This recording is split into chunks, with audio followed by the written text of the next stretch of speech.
नमस्कार दोस्तों, आप देख रहे हैं देव प्रभात समाचार। मैं अंजनी तिवारी इस वक्त मैं मौजूद हूं प्रतापगढ़ जनपद के कटरा गुलाब सिंह बाजार के समीप तरौल ग्राम सभा में, जहां पर ये बाबू गुलाब सिंह की ये एक समय हवेली हुआ करती थी। ये स्थान और यहां आप देख सकते हैं, ये हवेली जितनी छोटी आपको देखने में दिख रही है, इसका इतिहास उतना ही बड़ा और पुराना है।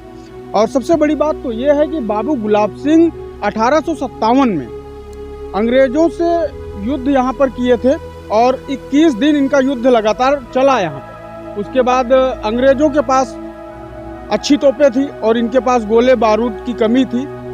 इसके वजह से ये युद्ध हारे और यहाँ से इनका पलायन हुआ। तब से ये जो हवेली है इनकी खंडहर में धीरे धीरे तब्दील होती गई। हालांकि हमारे भारत में बहुत सारी इमारतें ऐसी हैं जो राजाओं की रहा करती थी कभी, और उस पर पर्यटन विभाग ने संज्ञान लिया, उन इमारतों को दुरुस्त कराने का भी एक काम किया। लेकिन यहाँ की ये इमारत जो है खंडहर में तब्दील तो हो चुकी है, लेकिन इस इमारत को अभी तक न तो शासन ने संज्ञान लिया है, ना ही पर्यटक विभाग ने।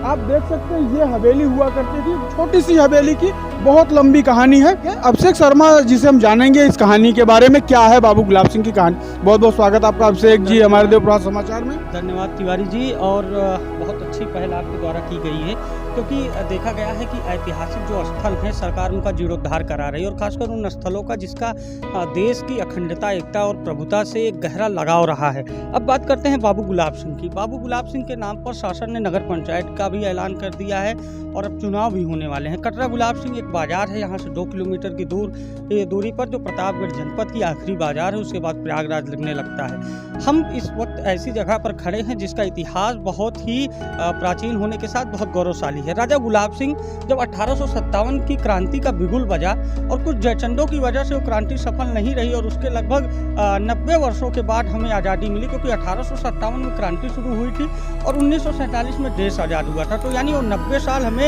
गुलामी के और जंजीरों में जकड़ा रहने का कारण सबसे बड़ा ये था कि हमारे जो जयचंद हैं, जो आज भी मौजूद हैं समाज में और समय समय पर विरोध करते हैं कुछ बेहतर चीज़ों का, तो उन जयचंदों की मुखबिरी की वजह से, उनके द्वारा किले के दिव्य प्राचीन जो किले होते हैं उनके गुप्त रास्तों के बताए जाने की वजह से सेना की ताकत का जो नमूना है, सेना की ताकत का जो एहसास था, उसको पहले ही विरोधियों तक पहुंचाना कि कितनी सेना है, कितने दिनों तक असलहा बारूद है। मैं आपको बताऊं कि 21 दिनों तक यहीं बकुलाही नदी के किनारे ये जो किला है, यहाँ पर राजा गुलाब सिंह और अंग्रेजों के बीच युद्ध हुआ था। उसके बाद वो परास्त हुए, संसाधन नहीं थे, और संसाधन के साथ साथ बहुत सारी ऐसी मूलभूत ज़रूरतों की कमी थी जो एक युद्ध लड़ने के लिए राजा के पास होनी चाहिए। राजा गुलाब सिंह और अंग्रेजों के बीच जब संघर्ष हुआ, तो ये वो नाला है ठीक पीछे, हम अपने कैमरामैन से चाहेंगे कि ज़रा घुमा के दिखा दें, जो सहयोगी कैमरामैन है। ये वो खेत के उस पार एक नाला है, इसी नाले के उस पार अंग्रेजी सेना थी और इस पार बाबू गुलाब सिंह की सेना थी, और दोनों के बीच भयंकर संघर्ष हुआ था। संघर्ष का नतीजा ये रहा कि युद्ध हुआ, हजारों अंग्रेजों के जो सैनिक आए तो उसमें सैकड़ों सैनिक मारे गए, राजा गुलाब सिंह के भी सैनिक सिपाही मारे गए। लेकिन राजा गुलाब सिंह के इतिहास को हम लोग भूल गए, और पर्यटन विभाग जो है, उत्तर प्रदेश का पर्यटन संस्कृति विभाग जो लगातार ऐसी चीज़ों का जीर्णोद्धार करता, उन्हें हेरिटेज घोषित करता, उससे भी मांग है। मैं इसके लिए आगे भी शासन स्तर पर पहल करूंगा कि जो ये राजा गुलाब सिंह का आप देख रहे हैं, ये जो किला है, इसको जीर्णोद्धार किया जाए। इसके लिए मैं लगातार मुहिम चला रहा हूँ पिछले 3 वर्षों से, और मैंने इस पर कई खबरें भी प्रकाशित की थी, कुछ कार्रवाई भी आगे बढ़ी थी। वर्तमान जो यहाँ के विधायक थे डॉक्टर आर के वर्मा जी, उनसे भी बातचीत हुई, तो उन्होंने भी पत्र लिखा था, लेकिन सही पैरवी नहीं हो सकी और कहीं ना कहीं अवरोध उत्पन्न हुआ। अब मेरी ये प्रयास रहेगा शासन से भी, सत्ता से भी, कि राजा गुलाब सिंह के जो ऐतिहासिक लड़ाई है, जो उनकी वीरगति है, जो उनका लहू बहा है देश की आज़ादी के लिए, उसके लिए सरकार आगे आए और उनको एक पहचान दे। क्योंकि छोटे से गाँव के तालुकदार, या कह सकते हैं सीमांत राजा ने किस तरह से संघर्ष किया, किस तरह से बकुलाही नदी के जो पानी था वो खून से लाल हो गया था, तो उस गौरवशाली इतिहास को पहचान मिले, उसके लिए पूरा प्रयास किया जाएगा। अभिषेक जी, जैसे कि आप बता रहे हैं, सामने बकुलाही नदी है, बकुलाही नदी का भी सीमांत छोटा होता जा रहा है, उसका फैलाव सिकुड़ता जा रहा है। यहाँ तक अगर हम बात करें तो विलुप्त की कगार पर पहुँचने वाली है बकुलाही नदी, और वैसे ही सेम टू सेम यहाँ पर बाबू गुलाब सिंह की रियासत की जो कहानियाँ हैं वो भी अपने विलुप्त भाव को ही छूने के कगार पर है। बहुत जल्द अगर ऐसी इमारतों को, ऐसी चीज़ों को शासन से संज्ञान नहीं लिया जाता है तो आने वाली पीढ़ियां इस रियासत से जुड़ी हर कहानी, इनकी वीरता की वो कहानी, जिन्होंने अंग्रेजों का सामना किया, अपनी छोटी सी सेना लेकर हथियारों के अभाव में भी मत्था नहीं टेका और अंग्रेजों से लगातार युद्ध किया। 21 दिन तक अंग्रेजों की भारी सेना को रोक कर रखना। जैसा कि अभी हमने आपसे बात की तो आपने विधायक का भी जिक्र किया था कि विधायक के संज्ञान में ये मामला है, पत्र भी लिखा गया था, तो ऐसी चीज़ों पर शासन संज्ञान क्यों नहीं ले रहा? देखिए, समस्या इस बात की है कि हमारे देश में आज़ादी के पहले जो इतिहास लिखा गया या आज़ादी के बाद जो लिखा गया, कहीं ना कहीं जो इतिहासकार थे और उस समय के जो इतिहासकार थे उन्होंने मुगलों से रिलेटेड जो भी विषय वस्तु थी, चाहे उनके किले थे, चाहे उनके खाने पीने की बातें रही हो, चाहे उनके युद्ध की बातें, मुगलों को एक हीरो की तरह दिखाया गया।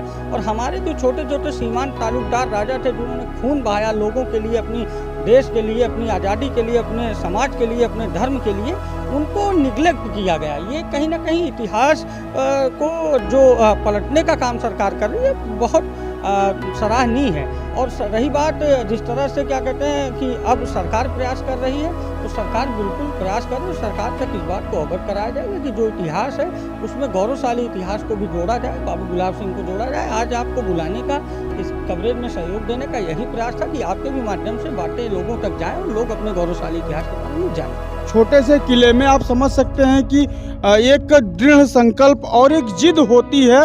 हर व्यक्ति झुकना नहीं पसंद करता, टूटना पसंद करता है। सेम ऐसे ही गौरव यहाँ पर रहे होंगे, ऐसी ही प्रतिभा इनके अंदर रही होगी, क्योंकि छोटी सी रियासत के मालिक और अंग्रेजों की बड़ी सेना का सामना करना इनके लिए उतना ही दूभर रहा होगा।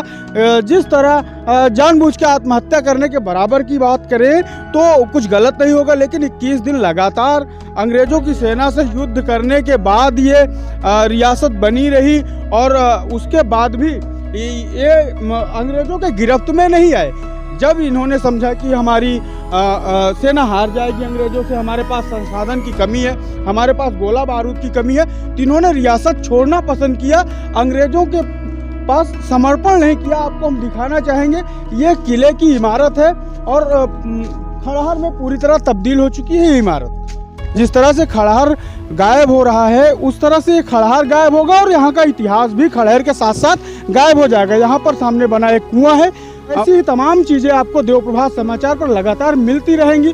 आप देख रहे हैं देवप्रभात समाचार, मैं अंजनी तिवारी, कैमरा पर्सन बीरेंद्र पटेल के साथ।